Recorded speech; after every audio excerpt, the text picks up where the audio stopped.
Hey guys, and welcome back to another video. Today it is day 93 on hashtag is our 99 days data science challenge. And today in this video we are going to look at TensorFlow. So what is TensorFlow?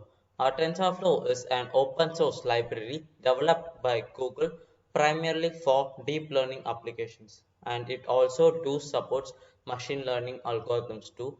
And TensorFlow was originally developed for large numerical computations, and TensorFlow accepts data in the form of multi-dimensional arrays for higher dimensions called the tensors, and with the help of our multi-dimensional arrays we can handle large amounts of data too. And why we need TensorFlow? Because it offers both C++ and Python APIs, and so these two makes it very faster.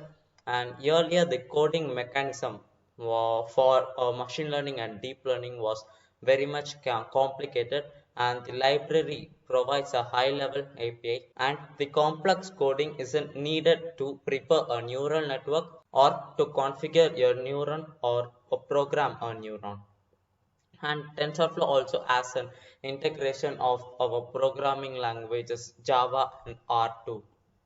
TensorFlow also supports both CPU and GPU computing devices, and the deep learning applications are very complicated as the training process requires a lot of computation.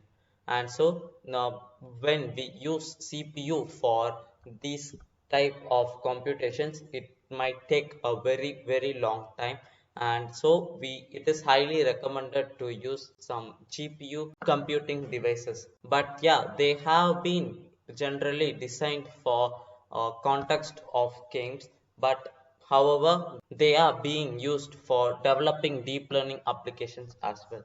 And yeah, that's all for today in this video. And in this video we looked at why we need TensorFlow and what is TensorFlow.